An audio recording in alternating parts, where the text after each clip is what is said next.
Hello, my name is Edwin Towler. I'm a wildlife photographer and filmmaker. I'm really cold, and this is another episode of The Science of Cute. This time, we're looking at species found in the north of the UK. There isn't much high up the UK's hilly northern peaks. A snow bunting's name reflects the kind of weather that often adorns this landscape, and red grouse keep them company. However, by diverting your attention from these feathered mountaineers, you might spot your first grey hare.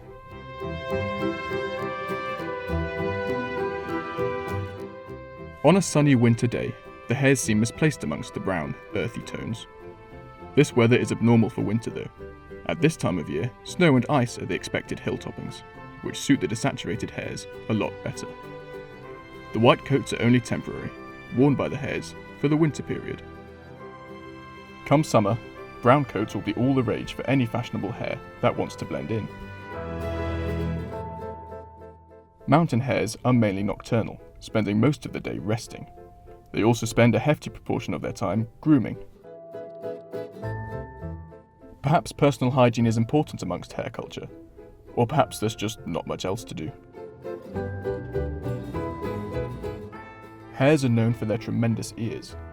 Mountain hares actually have slightly smaller ears than their more common cousin, the brown hare.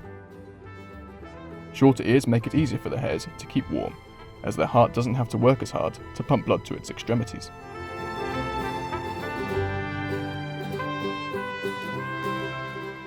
Although less common in the UK, mountain hares are the native species. Brown hares were introduced by the Romans around 2,000 years ago, whereas British remains of mountain hares have been dated back over 100,000 years.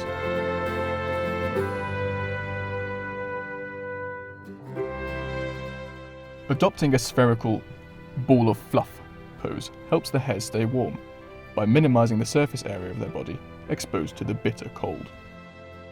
Wedging themselves in amongst the heather shields them from the worst of gale force winds and keeps them out of view of predators. Eagles, stoats, and foxes are predators that the hares need to try and avoid.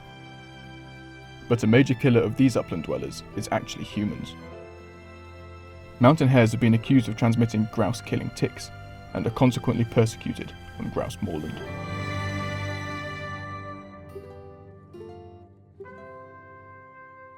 Other charismatic mammals can be found closer to sea level. Every 60 seconds in Scotland, a minute passes. Its coastline is a place of rain, mystic wonder, and more rain. If you look out to the cool waters of a loch, a quick flick of something slick might catch your eye. Loch Ness Monster? Or a rogue Scotsman?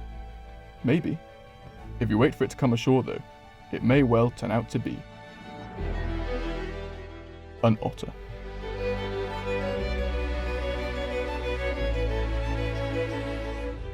Otters are part of the mustelid family, like badgers and weasels. Eurasian otters are most often found in lakes, rivers, and canals. But these particular otters have developed a taste for Gaelic seafood.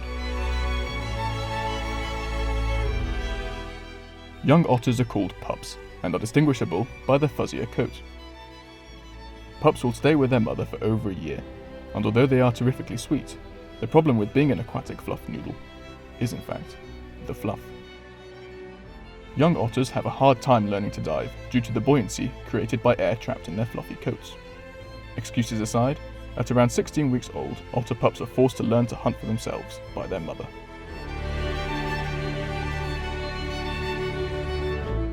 Fish and crustaceans, like crabs, crayfish, and for the more discerning otter, lobsters, are the main delights on an otter's menu. They have been known to eat eggs, birds, and even small mammals too. Being mustelids, otters are incredibly playful creatures, especially the youngsters. The rough and tumble ballet of biting has no preferred stage, and otters will play anywhere, on land or in the water. As for most animals that play, the activity strengthens physical abilities, hones important survival skills, and is really really good fun.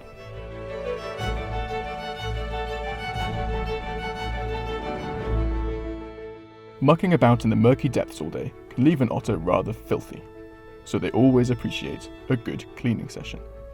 A really good cleaning session, often using rocks to scratch those hard to reach places.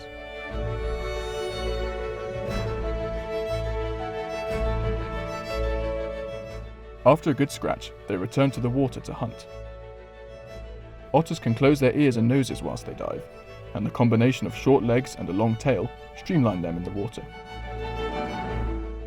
Their eyes are placed high on their heads to let them see above the surface while they swim.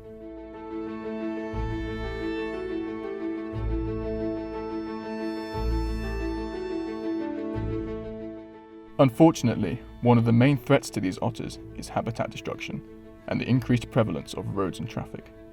So if you're driving around the Scottish shoreline, please do take care.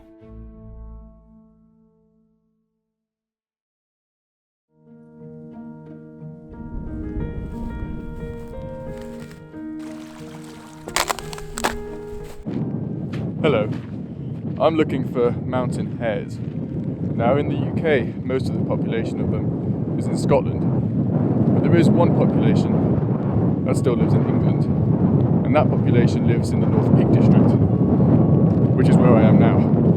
Now it's pretty bleak, but these mountain hares are a lot better suited for this environment than I am. I am bloody freezing. Oh. And I still haven't seen any yet. And the visibility isn't great today. So it's going to be a bit of a mission, I think.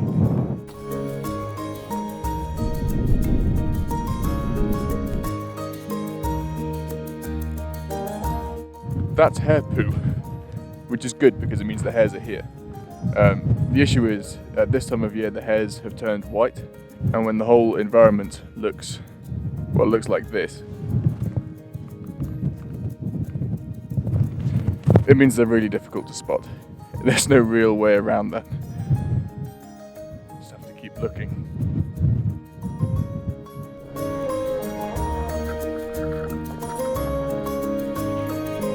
So I managed to find a couple of hares.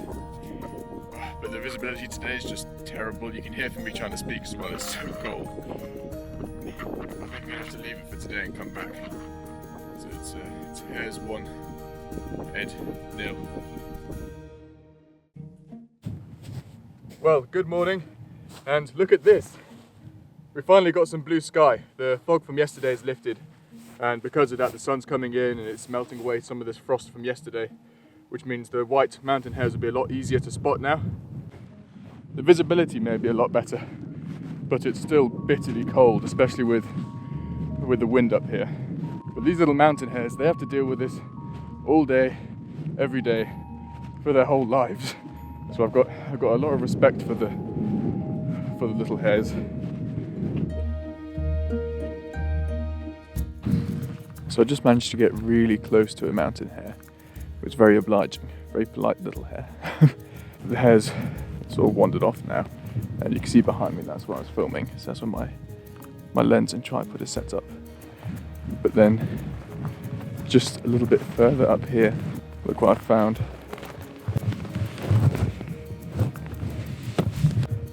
And what that is a balloon from someone's party or wedding. But it just goes to show that even if what you're doing doesn't directly seem harmful for the environment, it can have effects a lot more further afield. This is only a few meters away from where I was filming that hare nice and close up, and that hare could see that as a tasty looking plant or something and have a nibble, and that'd be the end of the hare. So I don't want to lower the tone of everything, but I think it's good to raise awareness when you see stuff like this. Well, the sun's going down now, and I need to get off these peaks before it gets completely dark.